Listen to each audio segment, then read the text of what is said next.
بسم اللہ الرحمن الرحیم۔ سوال 78 ہے، جب استاد پڑھے اور شاگرد سنے تو اسے کس طرح بیان کیا جاتا ہے؟ تو اسے حدثنا سے بیان کیا جاتا ہے۔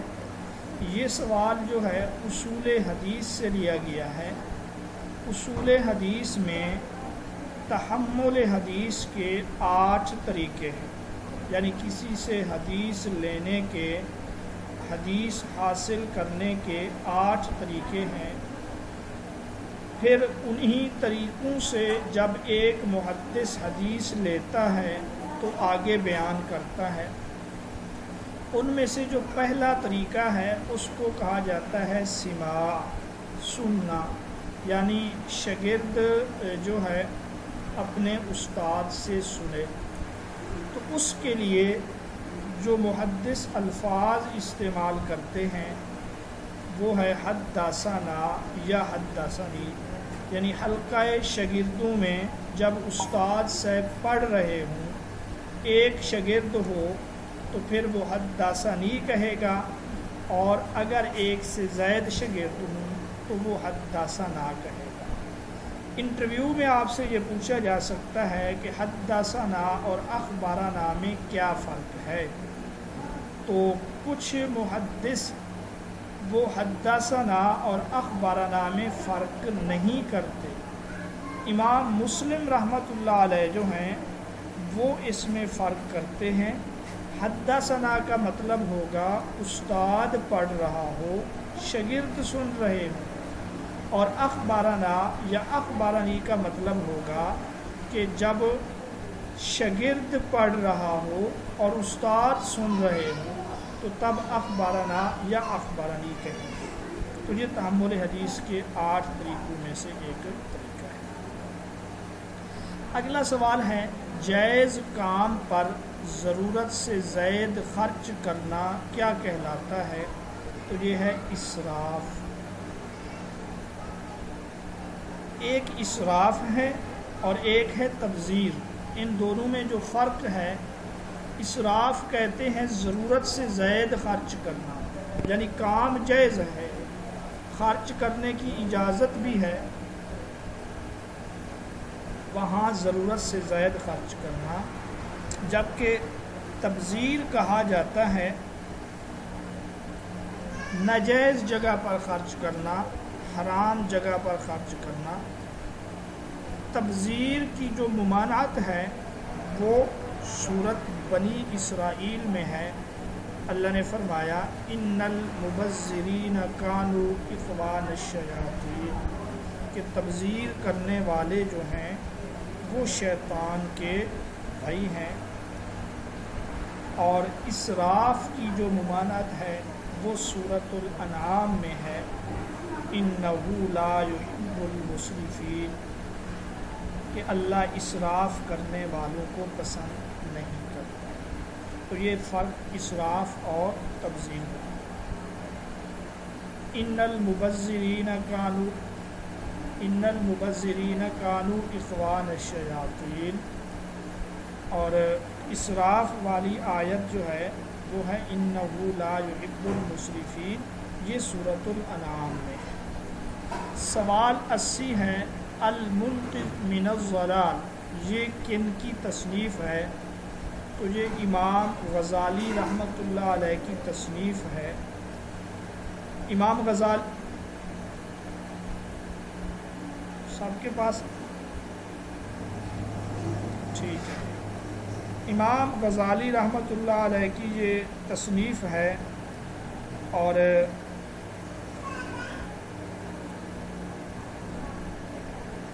یہ فلاسفہ کے رد میں ہے۔ امام غزالی ابو حامد محمد بن محمد الغزالی ان کا پورا نام ہے۔ ان کی پیدائش ہے 450 ہجری، اور ان کی وفات جو ہے وہ ہے 505 ہجری۔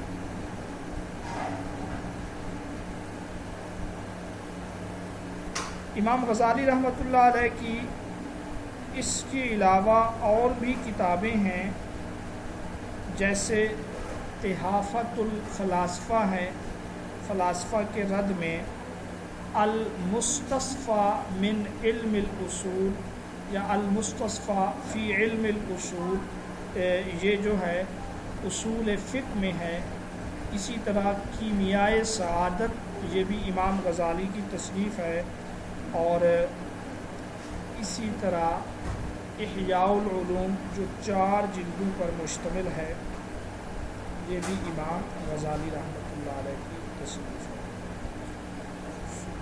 سوال 81 ہے، آسمانی بادشاہت کس مذہب کی اصطلاح ہے؟ تو یہ عیسائیت کی اصطلاح ہے، جس میں آسمانی بادشاہت کا لفظ بولا جاتا ہے، اس سے مراد جو ہے خداوند ہے۔ سوال 82 ہے، جنگ عقربہ سے کون سی جنگ مراد ہے؟ تو جنگ عقربہ اس سے مراد جنگ یمامہ ہے۔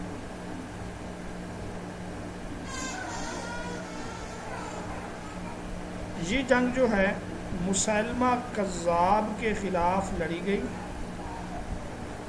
اور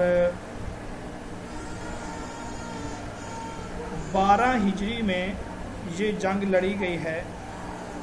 حضرت خالد بن ولید رضی اللہ تعالی عنہ مسلمانوں کی طرف سے سپہ سالار تھے۔ عقربہ اس کو اس وجہ سے کہا جاتا ہے کہ یہ ایک جگہ کا نام ہے، چونکہ یہ جنگ اسی جگہ میں لڑی گئی، اس مناسبت سے اس کا یہ نام ہے۔ اس جنگ کا ایک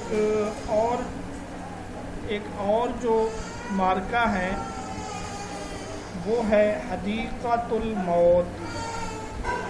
مئی کاف کر دیں، حدیقۃ الموت کا معنی ہے موت کے باغ کی جنگ، موت کے باغ کی جنگ۔ یہ کس کا میدان ہے؟ تو ہم جنگ عقربہ کے بارے میں پڑھ رہے تھے۔ اس جنگ کی مناسبت سے ایک دن ہے جس کو کہتے ہیں مارکہ حدیقۃ الموت۔ مسیلمہ کذاب کا ایک باغ تھا، جب اس کو شکست ہونے لگی تو یہ اور اس کے ساتھی اس باغ میں گھس گئے، اور وہاں پر شدید قسم کی لڑائی ہوئی۔ اس وجہ سے اس کو حدیقۃ الموت کہا جاتا ہے۔ ایک زبردست لڑائی ہوئی، دشمن کے بہت زیادہ لوگ اسی جگہ مارے گئے۔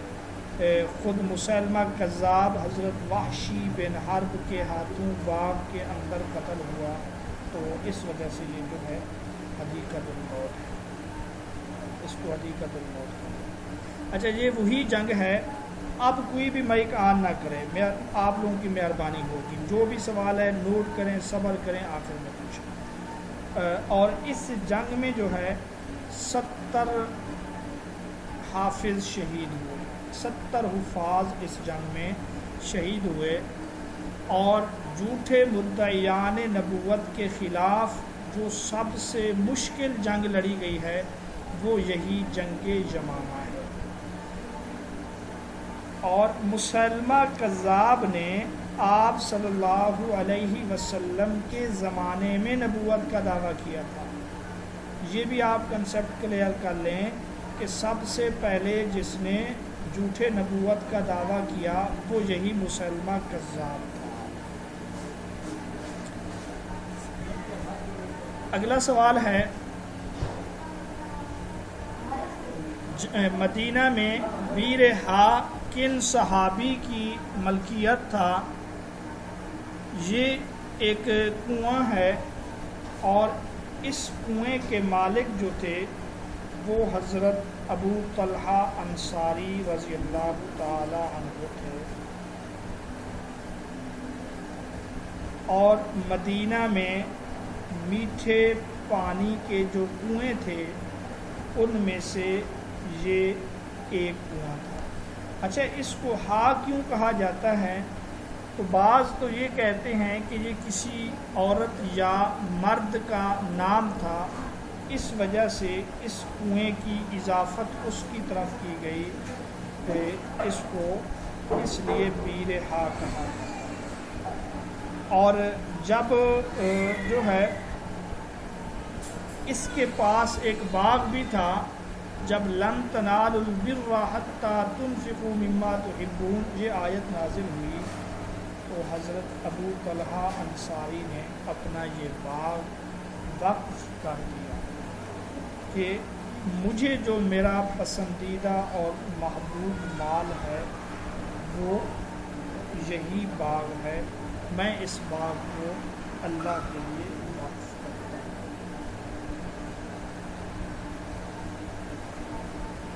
سوال 84 ہے، عمدۃ القاری کس کتاب کی شرح ہے؟ عمدۃ القاری یہ صحیح بخاری کی شرح ہے، اور اس کے جو مؤلف ہیں وہ علامہ بدر الدین عینی رحمۃ اللہ علیہ۔ فتح الباری اور عمدۃ الباری کے جو مؤلف ہیں یہ دونوں ہم عصر ہیں۔ بدر الدین عینی رحمۃ اللہ علیہ کا تعلق فقہ حنفی سے تھا، انہوں نے بخاری کی شرح اس کے مطابق لکھی ہے، جبکہ حافظ ابن حجر عسقلانی رحمۃ اللہ علیہ کا تعلق فقہ شافعی سے تھا۔ اور علامہ بدر الدین عینی رحمۃ اللہ علیہ کی وفات 855 ہجری ہے، جبکہ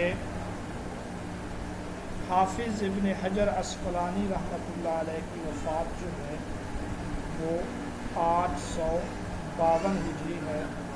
تو یہاں سے آپ اندازہ کر سکتے ہیں کہ یہ کس قدر اہم عصر ہے۔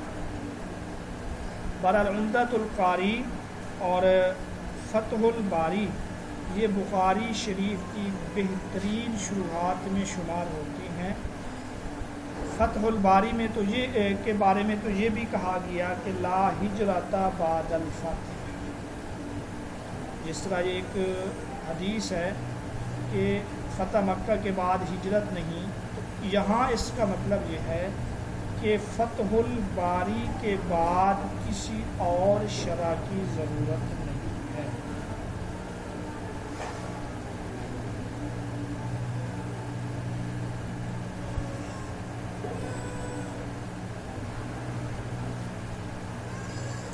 سوال نمبر 85 ہے، ناشزہ سے کیا مراد ہے؟ ناشزہ یہ ایک اصطلاح ہے، ایک لفظ ہے، اس سے مراد ہے نافرمان بیوی۔ نافرمان بیوی کو قرآن میں ناشزہ کہا گیا۔ ناشزہ کا حکم، ناشزہ عورت کا حکم کیا ہے؟ تو علماء لکھتے ہیں کہ عورت جب ناشزہ ہو، نافرمان ہو اور شوہر کی بات نہ مانتا ہو تو طلاق سے پہلے اور طلاق کے بعد عدت کا خرچ شوہر پر لازم نہیں ہے۔ ناشزہ عورت کا جو خرچ ہے وہ شوہر اور مرد پر لازم نہیں ہے۔ سوال 86 ہے، ام جمیل کس کی بیوی تھی؟ تو ام جمیل جس کا نام اروا بنت حرب ہے، یہ ابو لہب کی بیوی ہے، امیر معاویہ رضی اللہ تعالی عنہ کی پھوپھی اور حضرت ابو سفیان رضی اللہ تعالی عنہ کی بہن تھی، لیکن یہ بھی آپ صلی اللہ علیہ وسلم کے ساتھ دشمنی میں اپنے شوہر کے ساتھ ہوتی تھی، اور اس کا جو انجام ہوا وہ تبت یدا ابی لہب وتب جو صورت ہے اس کے آخر میں مذکور ہے۔ سوال 87 ہے، اہل ظاہر کے نزدیک نکاح کا حکم کیا ہے؟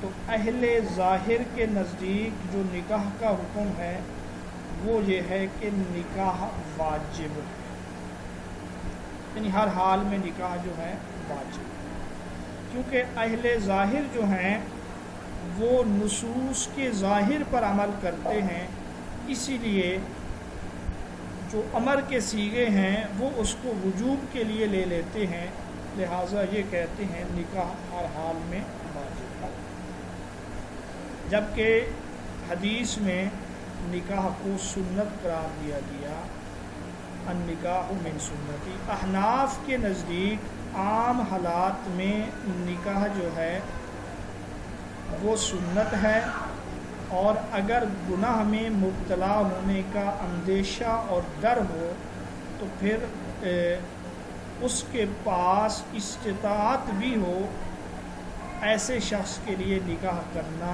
واجب ہے، اور اگر کسی شخص کو یہ یقین ہو کہ وہ حقوق ادا نہیں کر سکے گا تو ایسے شخص کے لیے نکاح کرنا جو ہے مقبول ہے۔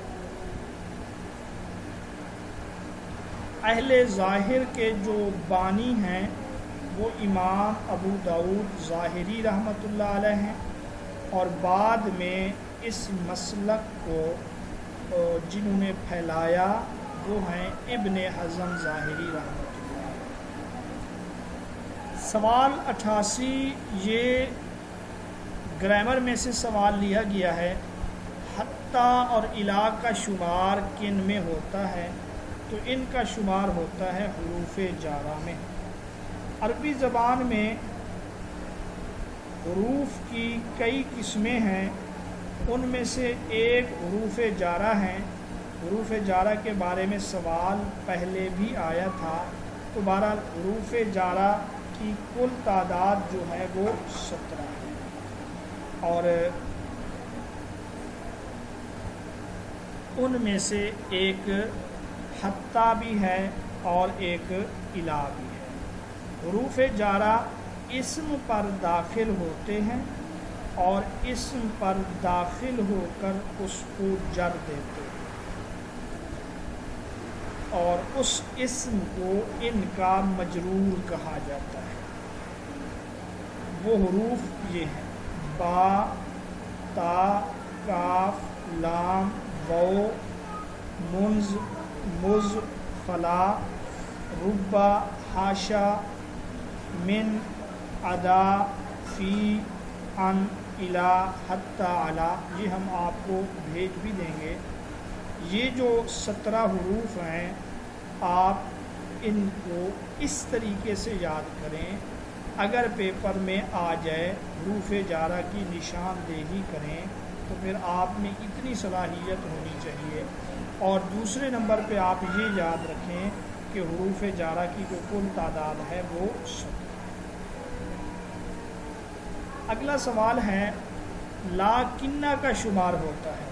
لاکنہ بھی ایک حرف ہے اور اس کا شمار ہوتا ہے حروف مشبہ بالفعل میں۔ حروف مشبہ بالفعل کا معنی ہے وہ حروف جو فعل کے مشابہ ہوں۔ ایک چیز آپ یہ یاد رکھیں۔ دوسرے نمبر پہ آپ ان کی تعداد یاد رکھیں۔ حروف مشبہ بالفعل 6 ہیں۔ حروف مشبہ بالفعل 6 ہیں: انا، انا، کانا، لاکنہ، لیتا، لعل۔ یہاں پہ ہم نے ایک دیا ہوا ہے، 5 اور۔ یہ تمام حروف جو ہیں یہ جملہ اسمیہ پر داخل ہوتے ہیں اور مبتدا کو نصب اور خبر کو رفع دیتے ہیں۔ یہ جملہ اسمیہ پر داخل ہوتے ہیں، مبتدا کو نصب دیتے ہیں اور خبر کو رفع دیتے ہیں۔ آپ صرف یہی کچھ یاد رکھیں حروف مشبہ بالفعل کے بارے میں۔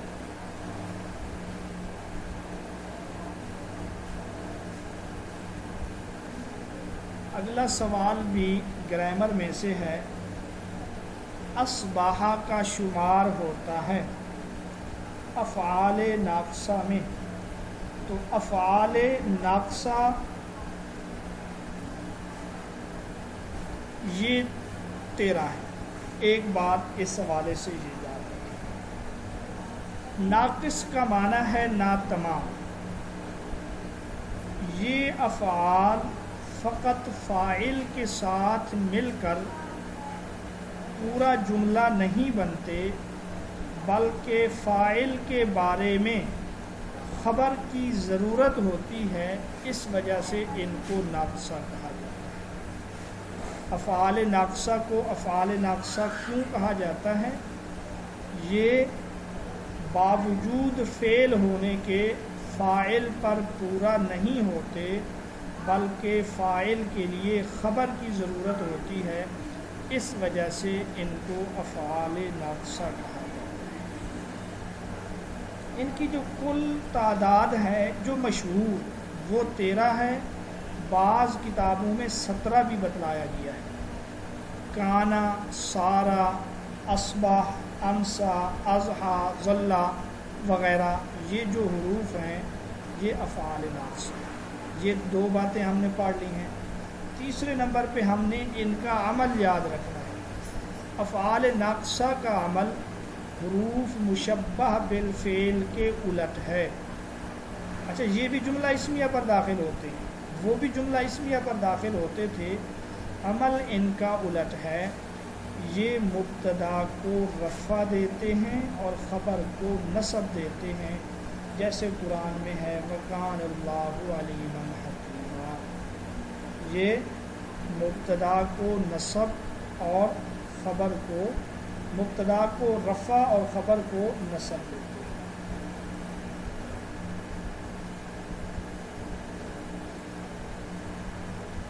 اگلا سوال دیکھتے ہیں۔ اگلا سوال ہے عصا کا شمار ہوتا ہے۔ عصا بھی ایک حرف ہے،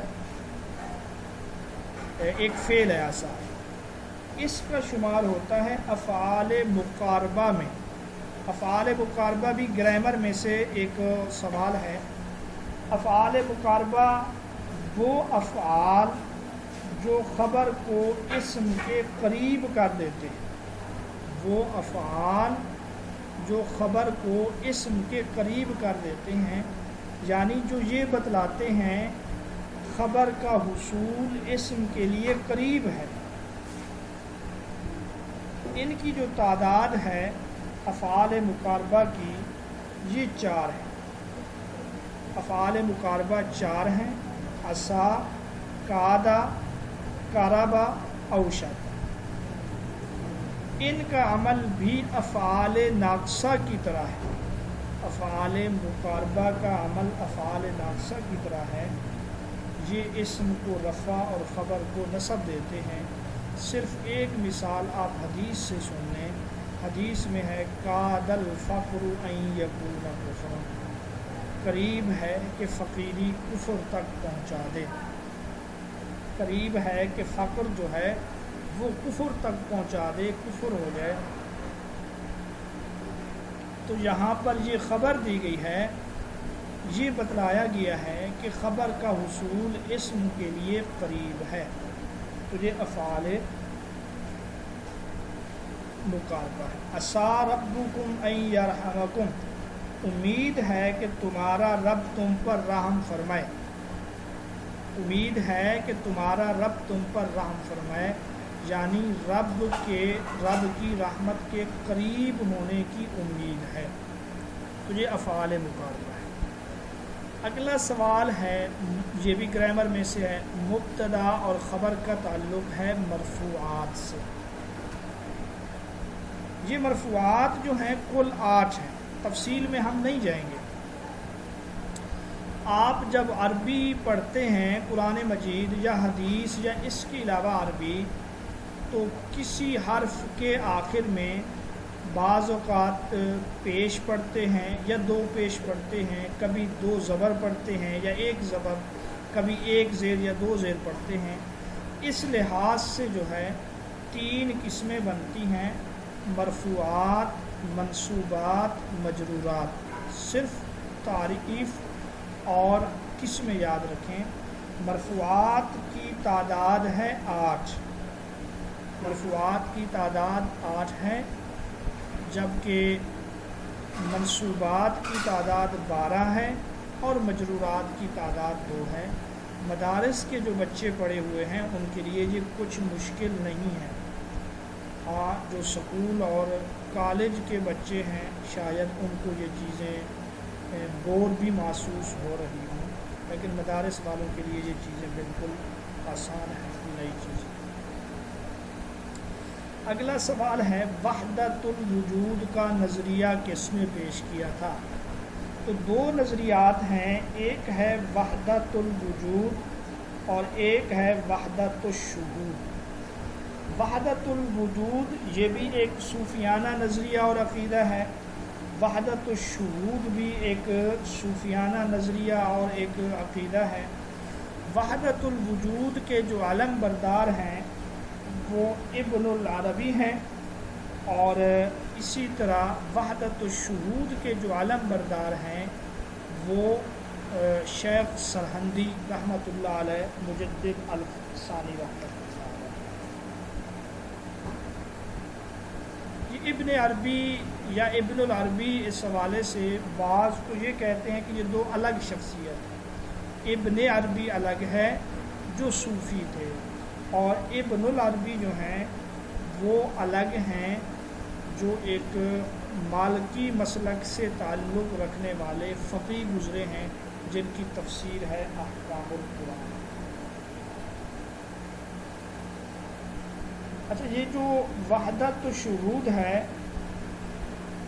اس کا مطلب ہے ہما از اوس، یعنی کائنات جو ہے یہ خدا کا پرتو ہے، یہ ذرہ ذرہ سب کچھ گواہ ہے، کائنات کا ایک ایک ذرہ جو ہے وہ گواہ ہے کہ اللہ کے سوا کچھ نہیں ہے۔ یہ وحدت الشہود کا آپ یوں سمجھیں کہ بالکل آسان اس کی تعریف ہے، اور وحدت الوجود کا جو مطلب یہ ہے کہ وجود صرف ہے ہی ایک، یعنی سب کچھ جو ہے وہ خدا ہے۔ اب اس کا یہ مطلب نہیں ہے کہ ہر چیز کو ہم خدا کہیں، بلکہ مطلب اس کا یہ بنے گا کہ ہر شے میں، کائنات کی ہر چیز میں اس حقیقت کی دلیل موجود ہے۔ اس وحدت الوجود کو آپ جو ہے سادہ مطلب میں یہ کہہ سکتے ہیں کہ خدا کائنات ہے اور کائنات خدا ہے۔ یہ صوفیانہ اصطلاحات ہیں، گہرائی میں ان کی جانے کی زیادہ ضرورت نہیں ہے۔ ابن عربی کی جو پیدائش ہے وہ 560 ہجری ہے، اور وفات جو ہے وہ 638 ہجری ہے۔ ان کے بعد آئے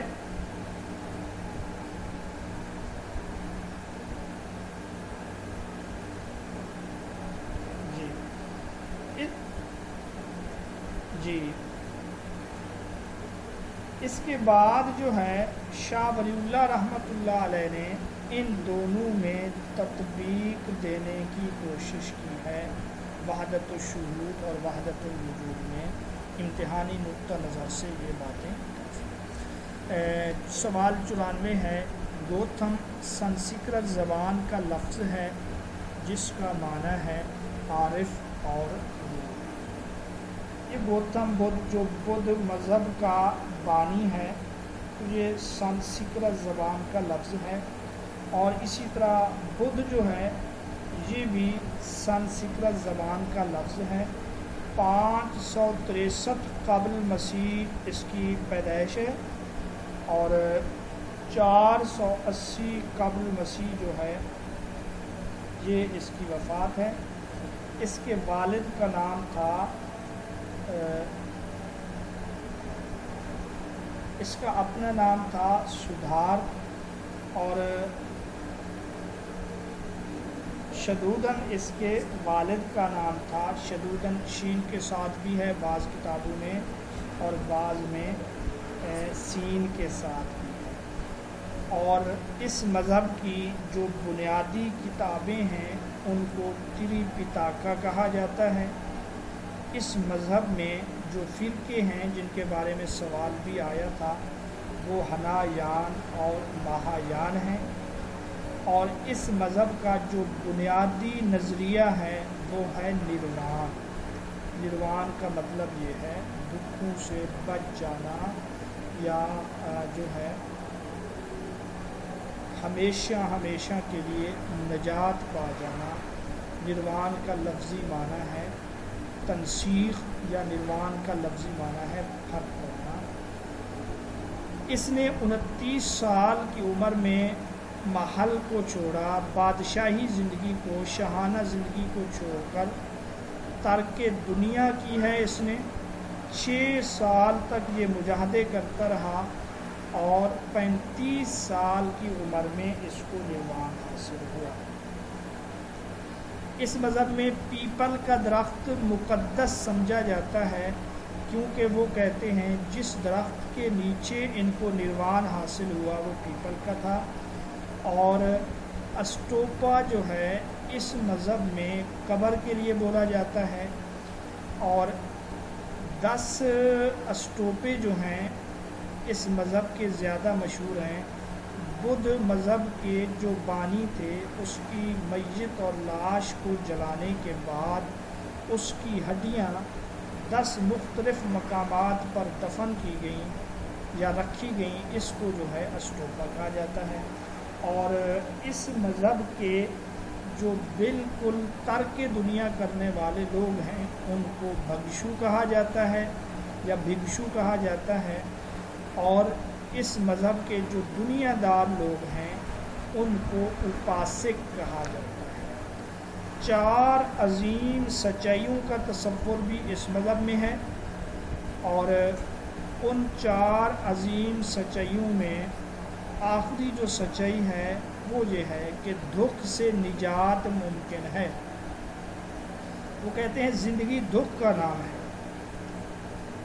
پریشانی کا نام ہے، اور ہر دکھ کے لیے ایک سبب ہے، اور پھر جو ہے اس سبب کا مداوع ممکن ہے، اور اس سبب کا مداوع جس راستے پر چل کر ممکن ہے اس کو وہ کہتے ہیں اشٹانگ مارگ۔ 8 صحیح راستے یا 8 صحیح پہلو، اس کو وہ اشٹانگ مارگ کہتے ہیں۔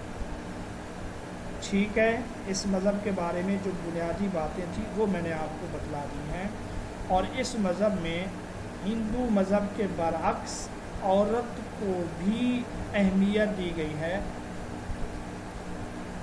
اور اس کی جو بیوی تھی گوتم بدھ کی، یہ اس مذہب کی پہلی مبلغہ خاتون یا رہبہ خاتون تھی، اور اس نے یہ کہا کہ اگر عورتیں شامل نہ ہوتیں تو ہمارا یہ دھرم 1000 سال تک چلتا، لیکن اب یہ 500 سال تک چلتا۔ ہنایان، مہایان یہ اسی مذہب کے فرقے ہیں۔ سوال 95 یہ ظاہر کے بالمقابل ہے خفی۔ یہ سوال اصول فقہ سے لیا گیا ہے۔ اصول فقہ میں متقابلات نصوص میں سے لیا گیا ہے۔ لفظ کا معنی واضح ہونے یا نہ ہونے کے لحاظ سے اس کی 4 قسمیں بنتی ہیں۔ وہ جو 4 قسمیں ہیں آپس میں وہ ایک دوسرے کے مقابل ہیں، ان کو کہا جاتا ہے متقابلات نصوص۔ یہ متقابلات نصوص جو ہیں کل 8 ہیں، ان میں سے ظاہر بالمقابل خفی، اور نص بالمقابل مشکل، مفسر بالمقابل مجمل، اور محکم بالمقابل متشابہ، یہ جو 8 ہیں ان کو متقابلات نصوص کہا جاتا ہے۔ متعلقات نصوص بھی اصول فقہ میں ایک سوال ہے، تو متعلقات نصوص وہ 4 ہیں، وہ عبارت النص، اشارت النص، دلالت النص اور اقتضاء النص۔ سوال 96 گرامر سے ہے، سیف قاطع، کاٹنے والی تلوار، یہ کون سا مرکب ہے؟ تو یہ مرکب توصیفی ہے۔ مرکب توصیفی کہتے ہیں ایک اسم دوسرے اسم کی اچھائی یا برائی بیان کرے، پہلے اسم کو موصوف اور دوسرے کو اس کی صفت کہتے ہیں۔ تو یہ سیف قاطع جو ہے مرکب توصیفی ہے۔ اور اگلا سوال ہے 97، بیت اللہ، اللہ کا گھر، یہ کون سا مرکب ہے؟ تو بیت اللہ یہ مرکب اضافی ہے۔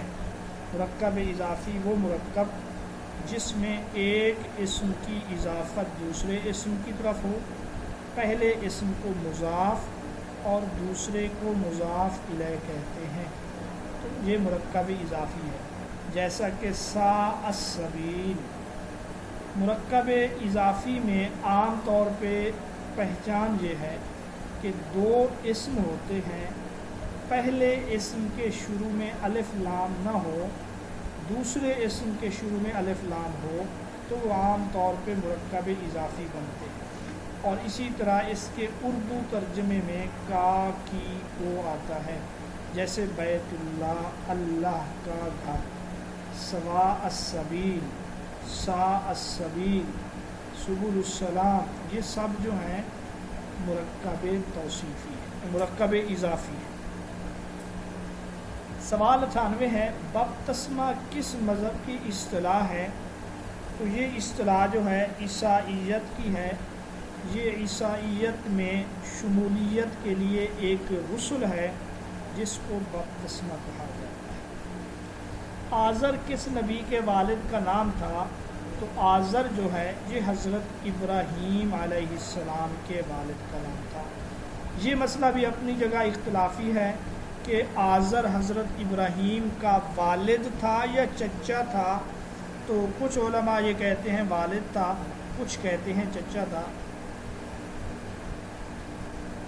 بہرحال قرآن میں اذ قال ابراہیم لأبیہ آزر اتتخذ اصناما آلہۃ، کہ ابراہیم نے اپنے باپ آزر کو کہا، اور حضرت ابراہیم کے والد کا نام تورات میں طارح آیا ہے۔ حضرت ابراہیم کا نام قرآن میں 69 مرتبہ ہے، 70 سے ایک کم۔ خلیل اللہ آپ کا لقب ہے حضرت ابراہیم کا، اور آپ جو ہیں جد الانبیاء ہیں، ابو الانبیاء ہیں، آپ ابو الضیفان ہیں۔ سوال 100 ہے، قرآن مجید کے مطابق کس نبی نے کوکب کو دیکھا؟ کوکب ستارے کو کہا جاتا ہے، تو اس کا ذکر بھی سورۃ الانعام میں ہے۔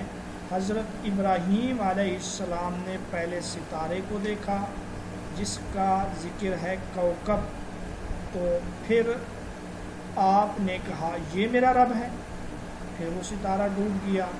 پھر آپ نے چاند کو دیکھا، پھر اسی طرح آپ نے سورج کو دیکھا، اور آپ نے ان سب سے برات کا اعلان کیا۔ آپ نے اللہ رب العزت کو اپنا معبود حقیقی تسلیم کیا۔ یہ جو سارا واقعہ ہے یہ سورۃ الانعام میں مذکور ہے۔ اگلا سوال ہے، قرآن مجید کی جمع و تدوین والی کمیٹی کے سربراہ کون تھے؟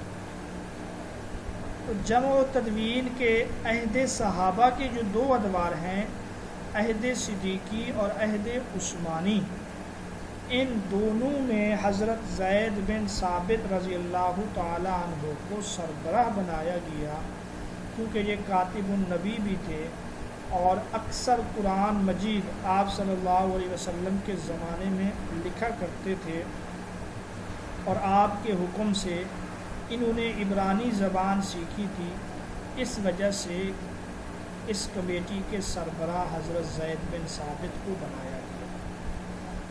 سوال 102 متن قرآن کے حوالے سے ہے، خواتین کو زیب و زینت چھپانے کا حکم کس صورت میں دیا گیا؟ تو خواتین کو زیب و زینت کے چھپانے کا جو حکم دیا گیا یہ سورۃ الحجرات سورۃ نور میں۔ سورۃ نور جو ہے یہ مدنی سورت ہے، اور اس سورت میں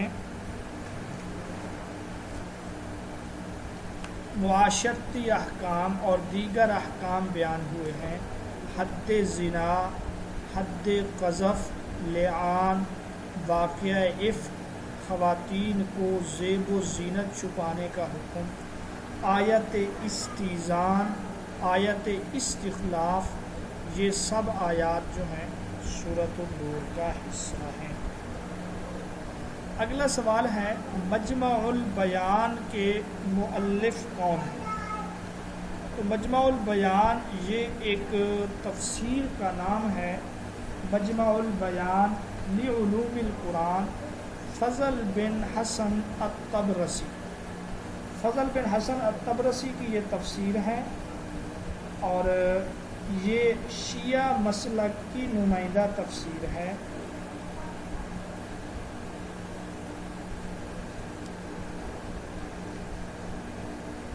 اس تفسیر کی تالیف کا جو واقعہ ہے وہ بڑا عجیب ہے کہ یہ جو مؤلف ہیں فضل بن حسن طبرسی مشہدی، یہ ایک دفعہ ان پر سکتہ طاری ہو گیا، بے ہوش ہو گئے، لوگوں نے سمجھا وفات پا گئے ہیں، آپ کو غسل دے کر تکفین و تدفین کے فرائض بھی سر انجام دے دیے۔ جب یہ ہوش میں آئے تو انہوں نے اپنے آپ کو قبر میں پایا، اور اب قبر سے باہر نکلنا تو مشکل ہے، تو انہوں نے نظر مانی اسی دوران کہ اگر مجھے اس تکلیف سے رہائی ملی تو میں قرآن کی تفسیر مرتب کروں گا، قرآن کی تفسیر لکھوں گا۔ تو کہا جاتا ہے کہ ایک کفن چور نے آ کر قبر کھودی، تو شیخ طبرسی نے اس کا ہاتھ پکڑ لیا۔ کفن چور تو بڑا پریشان اور حیران کہ یہ کیا ہوا، تو شیخ نے اس کو یہ کہا کہ میں زندہ ہوں، مجھ پر غشی طاری ہو گئی تھی، سکتہ طاری ہو گیا تھا، اور لوگوں نے مجھے مردہ سمجھ کر دفنا دیا۔ بہرحال چونکہ اب پہلے سکتہ طاری تھا، پھر قبر میں دفن کر دیے گئے، ڈر، گھبراہٹ اور دیگر چیزیں، تو پھر یہ چلنے سے بھی عاجز تھے۔ کفن چور نے آپ کو کندھے پر سوار کر کے یہ ان کو گھر لے آئے اور ان کو انعام و اعزاز سے بھی نوازا۔ اس کے مؤلف کی جو وفات ہے وہ ہے 538 ہجری۔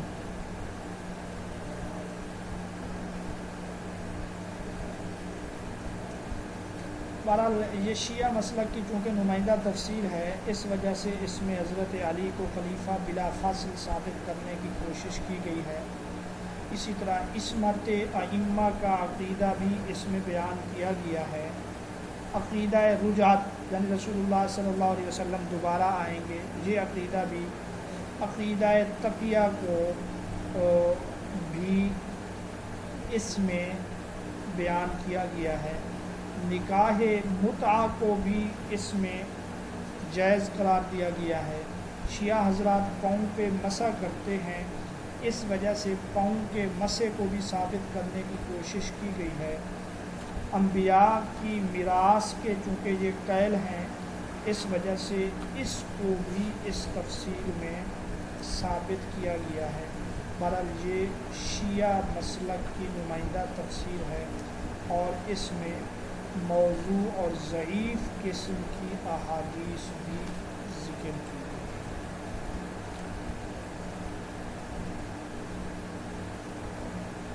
آپ صرف تین باتیں اس حوالے سے یاد رکھیں جو ٹیسٹ کے لیے ہیں. ایک تفسیر کا نام، مفسر کا نام اور نمائندہ، یہ کن کے نمائندہ. اگلا ہمارا سوال ہے المحرر الوجیز فی تفسیر الکتاب العزیز کے مؤلف جو ہیں یہ کون ہیں؟ تو اس کے مؤلف ہیں ابن عطیہ. ان کے بارے میں تھوڑا سا پڑھ لیتے ہیں، تفسیر کے بارے میں بھی. تو المحرر الوجیز کے جو مؤلف ہیں ان کا پورا نام ہے ابو محمد عبد الحق بن غالب بن عطیہ اندلسی اندلس غرناطہ سے ان کا تعلق تھا، اور ان کی پیدائش ہے 481 ہجری اور وفات ہے 546. یہ المحرر الوجیز کی 10 جلدیں.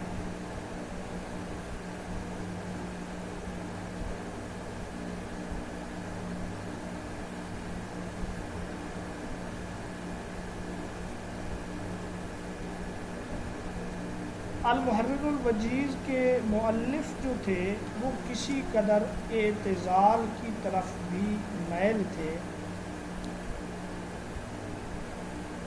اور اس تفسیر سے کہتے ہیں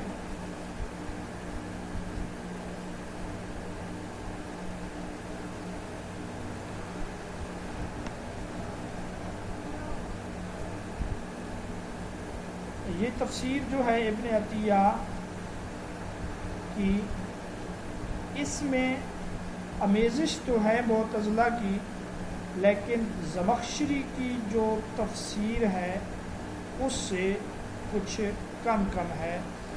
اور المحرر الوجیز اس کو بعض جو ہیں تفسیر بالماسور کی نمائندہ تفاسیر میں شمار کرتے ہیں.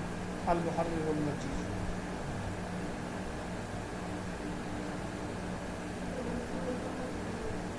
سوال نمبر 105 ہے وحی مطلوب سے کیا مراد ہے؟